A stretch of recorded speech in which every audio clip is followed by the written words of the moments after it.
Ripper! How come we never got our own video game? Shut up, Buzzer, and pass me another Foster's.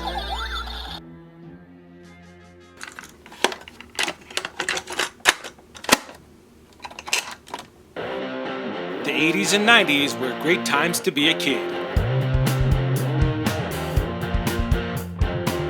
Join me as I dive into the world of movies, music, video games and toys, and explore what made these decades so great.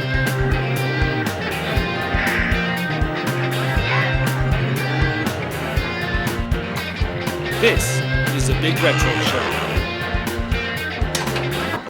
What's up, everybody? This is your boy Los, and today we're talking about G.I. Joe video games.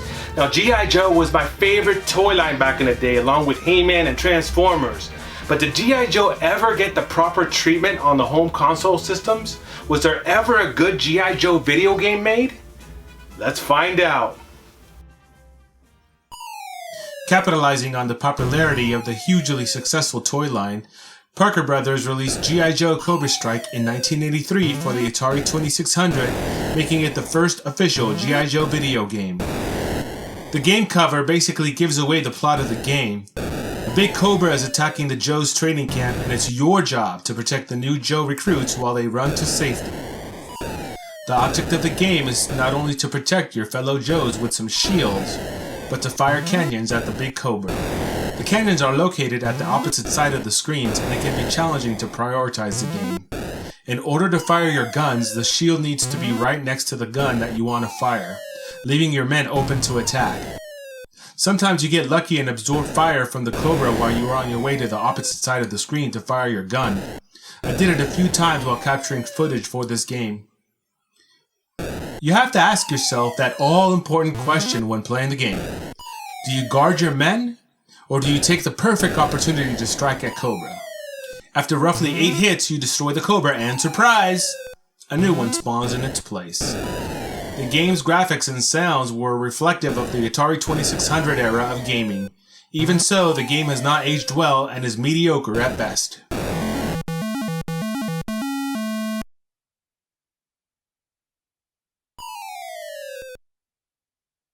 A mere 2 years later, Enix would flip the script on fans of G.I. Joe with the release of G.I. Joe, a real American hero for the Apple IIe and Commodore 64.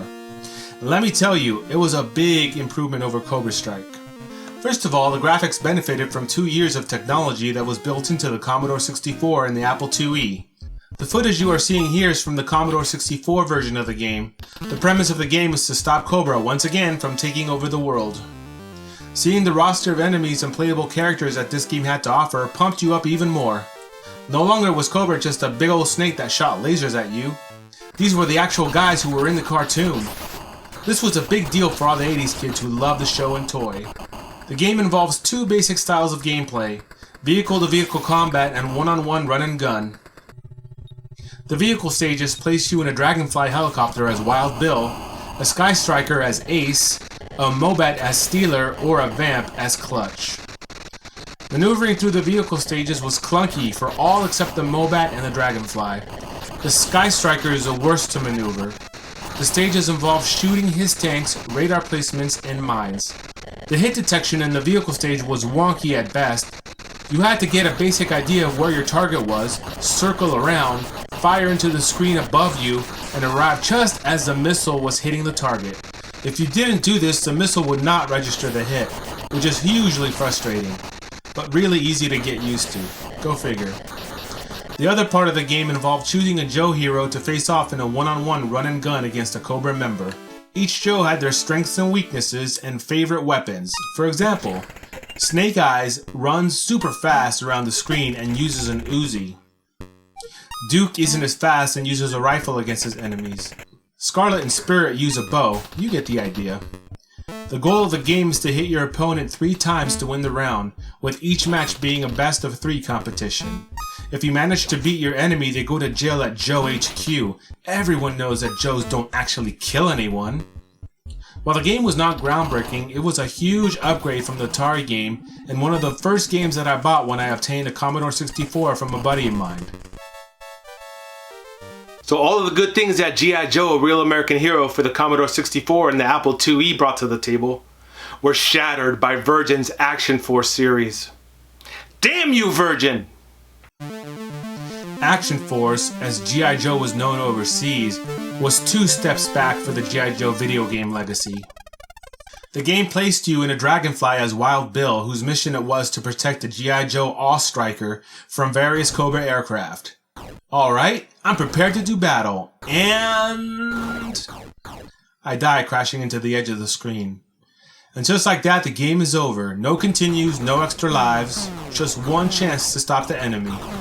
It took me a while to figure out that my job was not just to go back and forth shooting like crazy at everything, but to build a bridge so that the Joe buggy could make its way across the other side of the screen. Easier said than done. The controls didn't help this game as your helicopter sinks as it moves forward, so you constantly have to push up on your joystick. So that sucked. The other thing is that you run out of ammunition really fast, and while there's a landing zone that you can use to replenish your supply, in the time that you take to refill your fuel and ammo, the Jeep is crashing because you didn't build a bridge for it.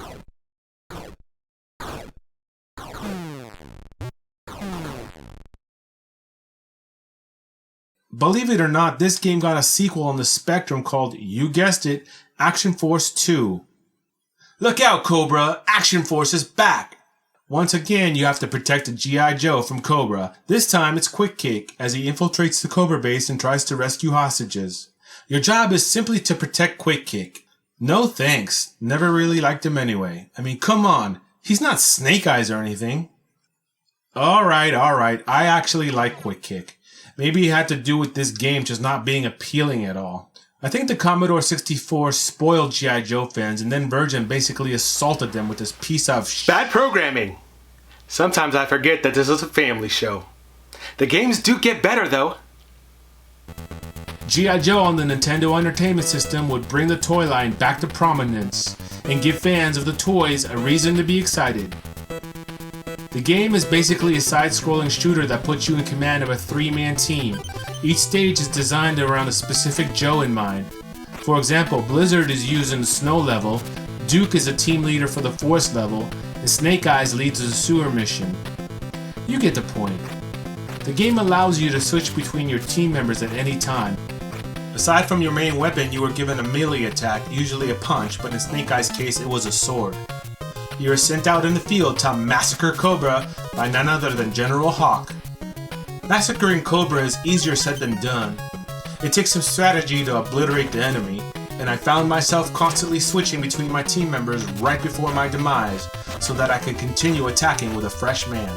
Other games in the Nintendo library were famous for this type of game mechanic, most notably Teenage Mutant Ninja Turtles. The game's power-up system was a bit of a drag, as each member of your team would need to be powered up individually by grabbing the right icon. The icon of the gun powered up your main weapon, and the icon of the stripes powered up your life. Enemies would occasionally drop ration boxes to replenish your health, which was cool. If you were at full health and one of your pals barely had any life in them, you could switch between team members and let the down Joe get the boost in life.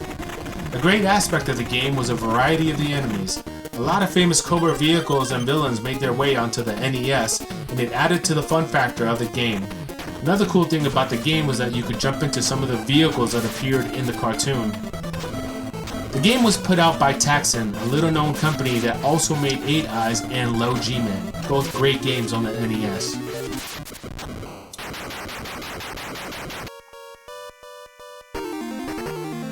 This excellent game got a sequel in G.I. Joe The Atlantis Factor. The story for this game can simply be described as...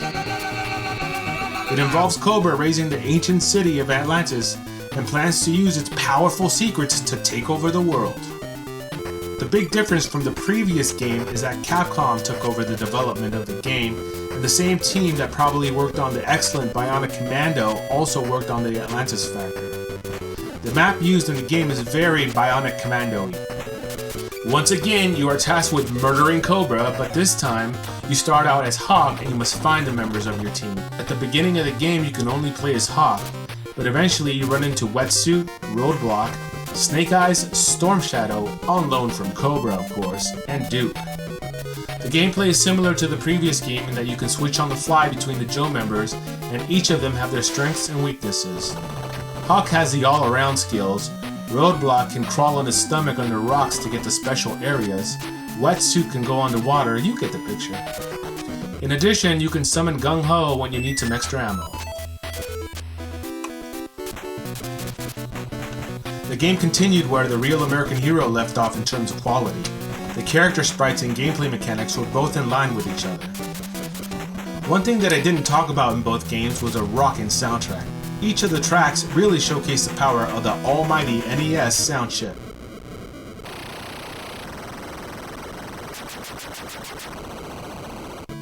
A lot of people say that the G.I. Joe games for the Nintendo were the best ever created, and they were some very good games.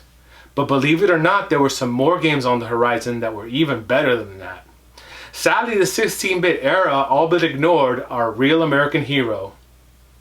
What's up with that, Sega? What's up with that, Super Nintendo? Who is that fool on the TV? Shut up, Cobra Commander! While both the SNES and Genesis failed the franchise, Konami had one trick up its sleeve with the release of G.I. Joe, the arcade game in 1992. G.I. Joe, the arcade game, was a 4-player arcade cabinet in which you could choose between Duke, Snake Eyes, Roadblock, and Scarlet to duke it out with Cobra. This colorful game was essentially a rail shooter with lots of enemies appearing on the screen at once and some of the usual Cobra suspects to kill. What made this game fun was the ability to play with 3 of your buddies. The gameplay was fairly simple, gotta love the arcades. One button was used for the main weapon and the other for the rocket attack. While the character moves forward automatically, you control the crosshairs and fire away at Cobras. The game reminds me a lot of Space Harrier, and that's a good thing. I love that game. The one gripe I had with this game is that Snake Eyes talks. Yup, Snake Eyes sounds like a surfer dude and yells, "Yo, Joe!" when you select him as a character. Blasphemy! Other than that, the gameplay mechanics are pretty mindless, but that's okay. It is, after all, an arcade game, and there is no real strategy involved. The game is quite short with only 3 stages, each with its own sub-stages, but it's still fun. I have never seen this game out in the wild in the arcades, but if I would have been on. The cabinet is cool to look at, definitely worth 4 quarters in my opinion.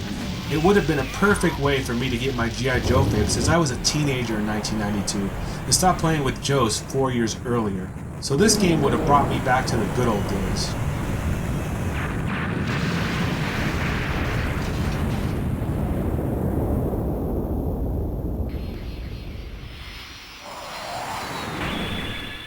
And now for my personal favorite, G.I. Joe Attack on Cobra Island. Now this is a free game for the PC and I'm going to link it down below so that you too can enjoy G.I. Joe Attack on Cobra Island. It took an awesome team of fans to create G.I. Joe Attack on Cobra Island. This masterpiece is a free game for the PC that is the truest representation of any G.I. Joe video game still today. That sneaky Cobra Commander is at it once again, and this time he has opened up a base on Cobra Island. Your mission is to infiltrate Cobra Island and stop Cobra from blowing up the world. You get to choose from Snake Eyes, Hawk, Clutch, and Sergeant Slaughter to take on Cobra. The game is a beat-em-up using the character models used in Capcom's Street Fighter II series. The character movements, punches, kicks, and mannerisms mirror Guile's from Street Fighter II. The game is pure Joe goodness, and the character models are all drawn to mirror the cartoon counterparts, adding a sense of realness to the game. Or at least as real as it can be for a video game based on a cartoon. Cobra throws everything at you, and you get to battle some of Cobra's top heavyweights such as Zartan, Storm Shadow, Major Blood, Destro, the Baroness, and Cobra Commander himself. In addition to your fist, you get a secondary attack, which for everyone but Snake Eyes is a grenade. Snake Eyes is special after all. He summons his Timberwolf to assist him. You also get a weapons-based attack that you can use against your foes. Enemies sometimes drop grenade launchers and other goodies for you to use against them. It's classic beat-em-up stuff here, guys. You can team up with a friend, if you have one, to take out Cobras. The game is built using the impressive Beats of Rage engine, which is essentially an open source 2D engine that was inspired by the excellent Streets of Rage for the almighty Sega Genesis. The game makes it a point of disclosing that it is not endorsed or licensed by Hasbro or Capcom, and is a free-to-play fan tribute. I find it awesome that the fans handled the game with such love that it is the best Joe game ever made, period, until they make a sequel. Now there is one more G.I. Joe video game that I didn't talk about, guys. And I didn't want to talk about it, but I kind of have to since it's part of the whole G.I. Joe video game universe. That's right, let's talk about G.I. Joe, The Rise of Cobra. The last game I'm going to talk about is G.I. Joe, The Rise of Cobra for the Xbox 360. This game also got a release on the PS4, and there were DS and Wii versions also released, but I'm only going to talk about the Xbox 360 version because that's the only version that I own. Joe team, this is no job. I was actually pleasantly surprised playing this game. This two-player game is basically a run-and-gun shooter where you blast everything that you see. Each of the Joes has their own special attack that you activate with the B button, and you can use these at various points in the game. The game actually takes place after the film, but I wouldn't know the difference. I didn't even see the film. The game is basically a 3D run-and-gun game in which you control one of the Joe members of a two-person team. You can actually switch between the Joe members, and I appreciated that. The game features a lot of the things that you would find in a basic run-and-gun 3D game. It sort of reminded me of Contra. The graphics of the game were reflective of the power of the Xbox 360. Overall, I think that this game is just okay. I mean, I did have a lot of fun playing it, but I probably won't play it after I finish reviewing the game. And it's not because I didn't enjoy the game, because I actually did, but just because I prefer the old school version of G.I. Joe and it ends.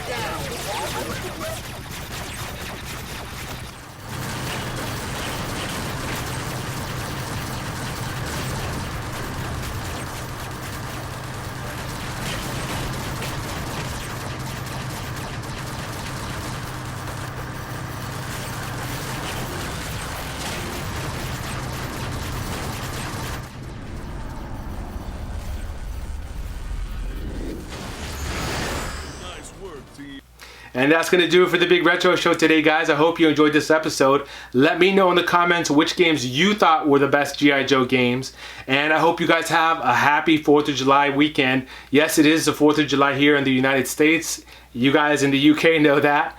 And I hope that you guys have a fun, relaxing day watching YouTube videos, maybe dropping a comment or two, subscribing, you know, all that jazz. And until the next one, I will see you on the Big Retro Show.